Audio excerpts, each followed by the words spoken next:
Welcome to episode 664 of Salsidoparanormal. I'm your host, James Salsido, and tonight I'm sharing true paranormal stories from the web. As always, you can find all episodes of the show along with links to social media and other ways to contact me at the podcast page, and that is salsidoparanormal.podbean.com. That's SALSIDO paranormal.podbean.com. Always happy to hear from you all. Whether you have comments or questions or topic suggestions or accounts of paranormal experiences, whether they're your own or from others that you trust, happy to either read those or have you join me on the show to talk about them. Thank you all for listening, whether you are here for the live recording streams on Discord or if you listen to the podcast or YouTube feeds or on the Troubled Minds radio network, KUAP, digital broadcasting. There you can hear replays of two of my shows every night at 6 p.m. Pacific, 9 p.m. Eastern, right before Troubled Minds Radio comes on. And as always, I want to thank Michael Strange, host of Troubled Minds Radio, for having me on the network and putting my shows up there. If you'd like to support my show, there are different ways to do that. You can always share the show with others and rate and review it on your favorite podcast platform. You can find books I've written, paranormal fiction and nonfiction, including my most recent nonfiction release, Salsido Paranormal Experiences, over on Amazon. You can also sign up for the Patreon page and get one extra True Paranormal Stories from the Web episode every week, whenever possible. Or you can just make one-time donations through PayPal. Support is never expected, but always appreciated, as there are expenses in making these shows, from equipment to research materials to travel expenses in some cases. And that takes care of the usual introduction. So with that, we can get right to these true paranormal stories from the web. Thank you all for being here as always. And let me get back to the document and we will begin. So let's see here. This one says, my older brother passed away suddenly in July of 2023. But due to living in a different state, I was notified 2 weeks after his passing. On the night my brother passed, I had a vivid dream in which we were at our uncle's house, a familiar place from childhood, house-sitting together. In the dream, my brother was dressed as I remembered him, in a dark t-shirt, camouflage cargo pants. Pants. There we go. I had to scroll down. And no shoes, while cleaning one of his guns, which was common was a common activity for him. He looked me in the eye and said, "You need to pay attention to what I'm doing right now. I might not always be around to protect you or tell you what to do." I woke up shortly after midnight. My brother reportedly passed away at 1 a.m. Several months later, I had another dream about my brother. This time we were in our childhood home. My brother was sitting in his favorite chair, wiggling his toes, a habit of his when thinking.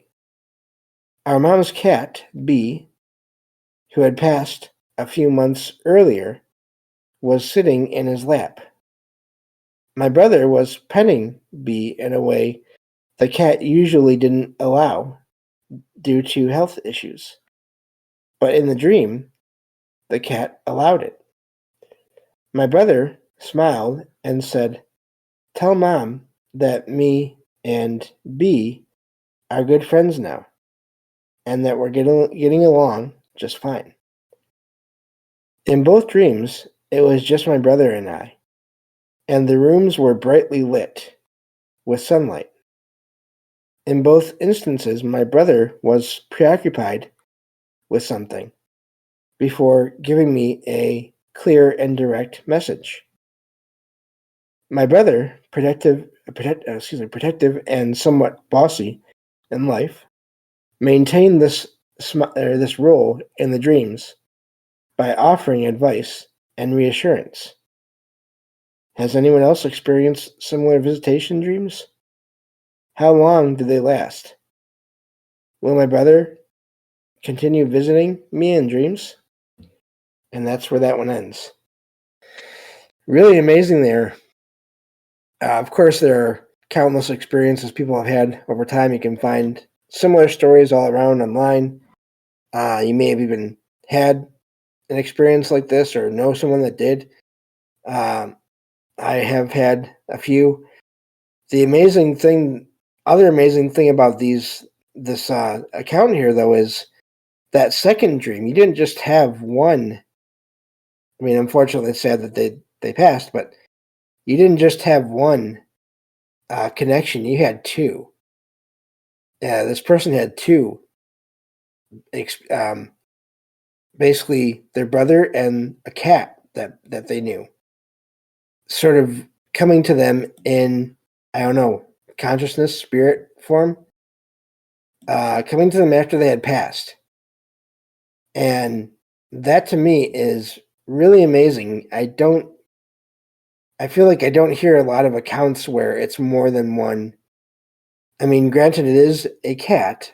However, I don't think that makes it any less important or amazing that you had contact with not just one, but two loved ones, two, at the very least, consciousness, two beings in the same dream. To me, that is really amazing. So that's the big reason I wanted to share that one. And it makes me wonder, I think we've talked about this before in previous shows and even on over on Troubled Minds, is the whole dream experience does seem to be a possible connection to other realms, including possibly the spirit realm, or the place where, at least temporarily, people and other beings go to when they pass, and allows somehow for visitations there. Connections between that place and this one through the person dreaming or sleeping, and I guess sort of co-creating or connecting to these other realms really is an amazing idea, and I do think it is a possibility just based on the number of these similar experiences. So it's sort of not the usual kind of waiting room or visitation in a park kind of thing that you hear about, but it's still similar.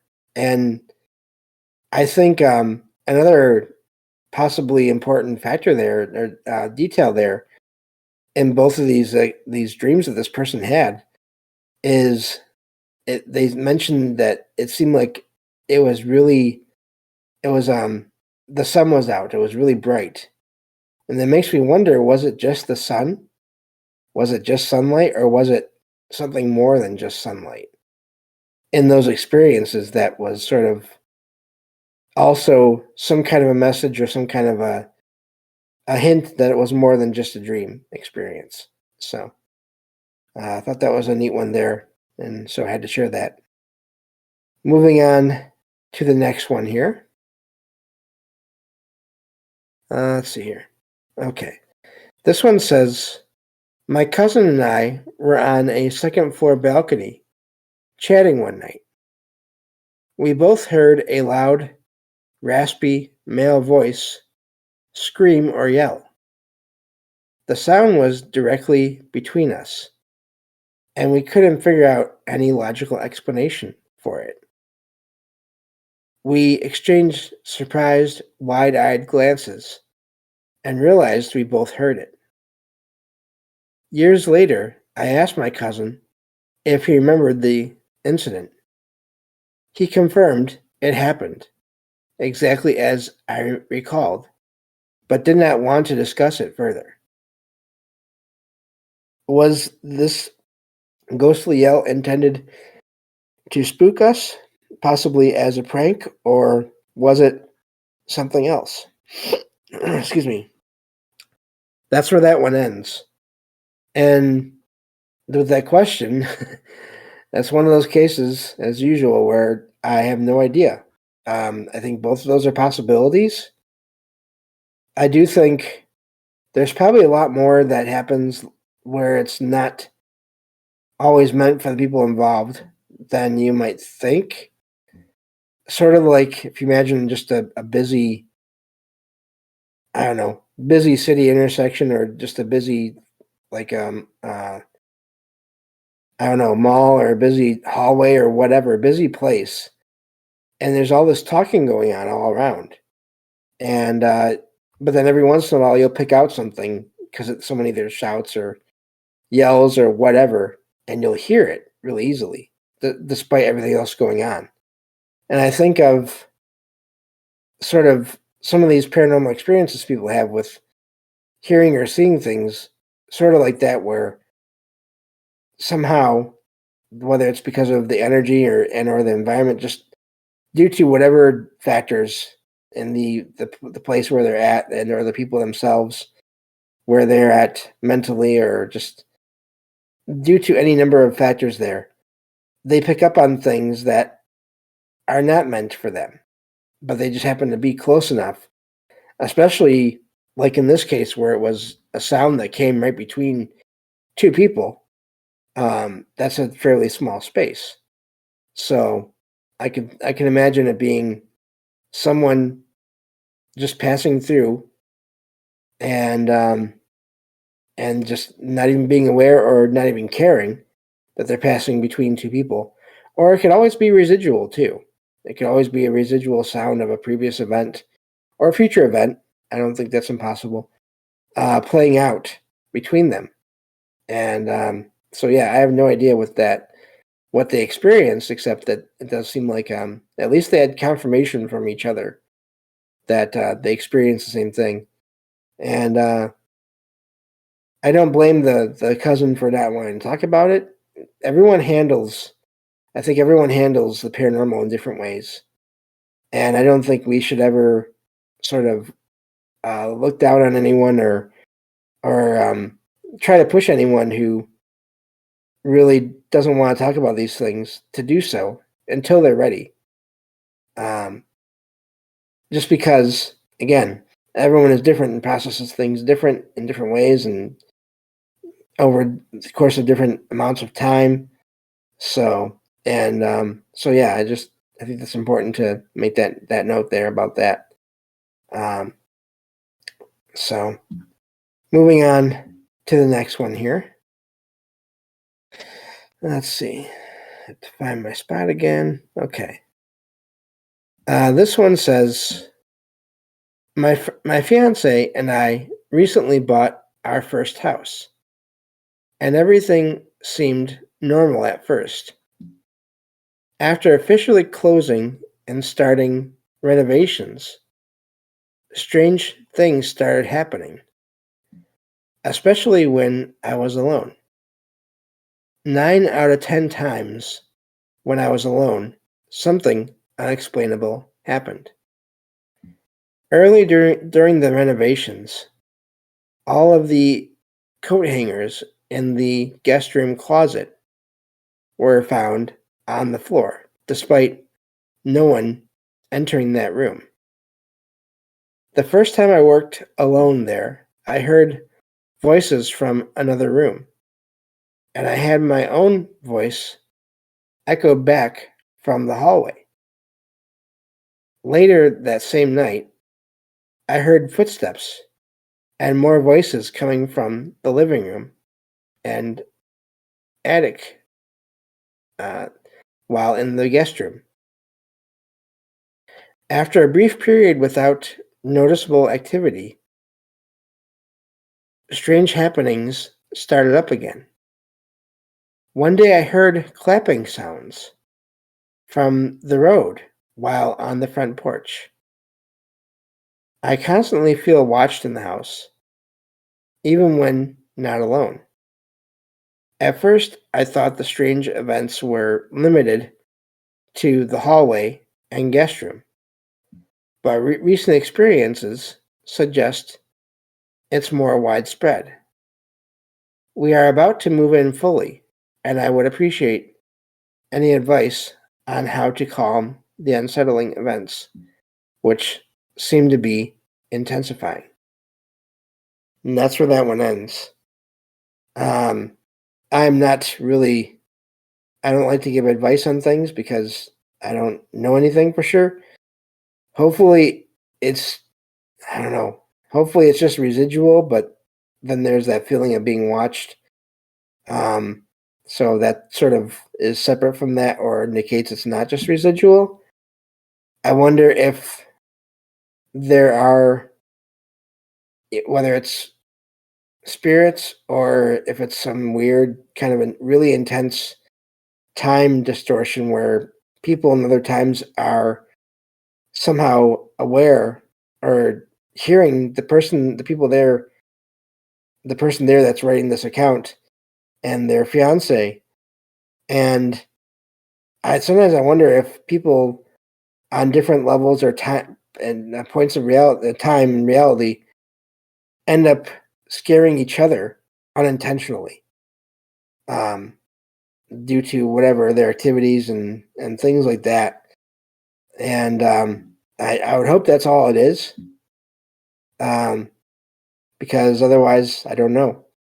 But the clapping from the road, that is wild. I wonder if that was really clapping or if it was some kind of. It almost makes me think of like the sounds of a horse walking down the road. If they had like shoes or whatever, the horseshoes or whatever. I don't know if would be a similar sound, but it is odd that there be a weird sound, not even in the house. So the renovation could definitely be a factor. I would hope that maybe once they stop doing the renovation, maybe that would let things calm down. Again, I have no idea, but yeah, a lot of things going on there with the renovation, and yeah, uh, Matt's all in the chat there. Hello, says I believe that remodeling a house can stir up spirit activity. Definitely, that is. It's become. It's one of those cases where it's been reported so widely that it's it's almost a trope in like fiction now as well.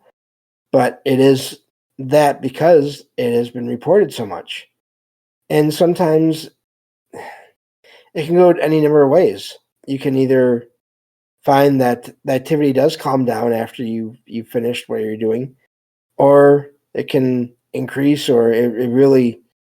I've heard all kinds. It go all different directions there. Once the remodeling and all that is done in the location. So hopefully everything worked out well though for that couple in that post. That's all I can say on that, other than what I've already said.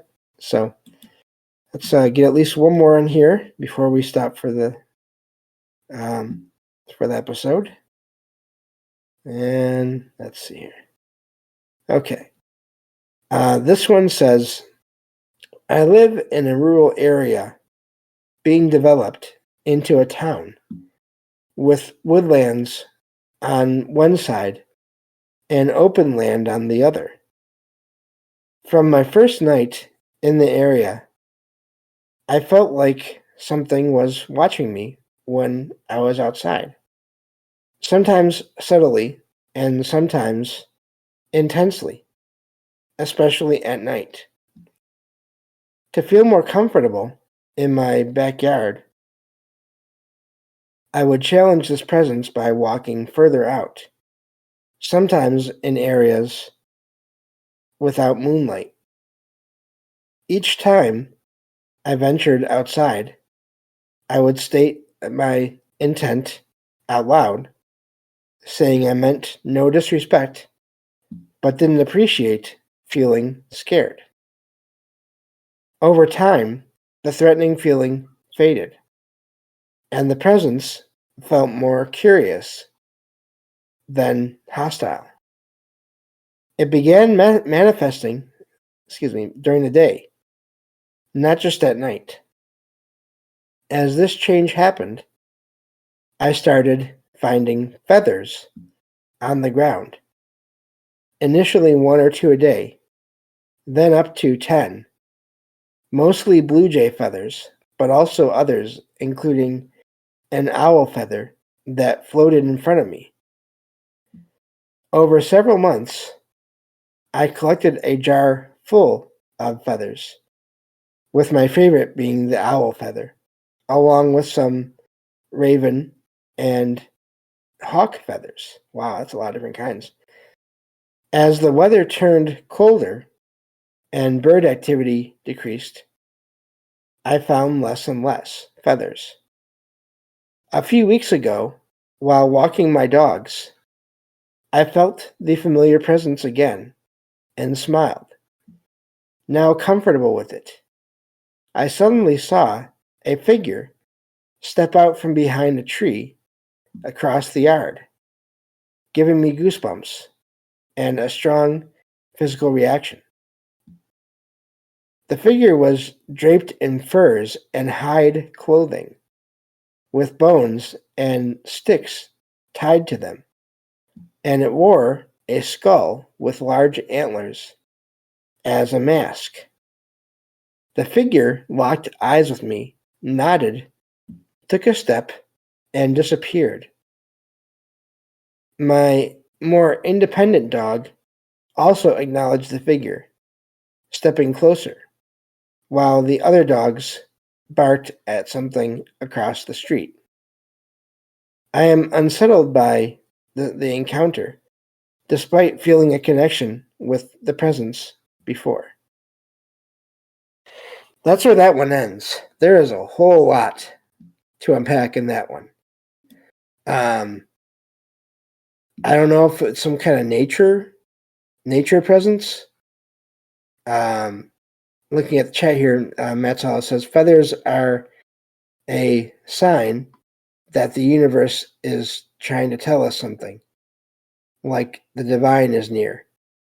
Yeah, that's what I'm wondering. Some kind of nature presence. And just again, possibly divine presence in general.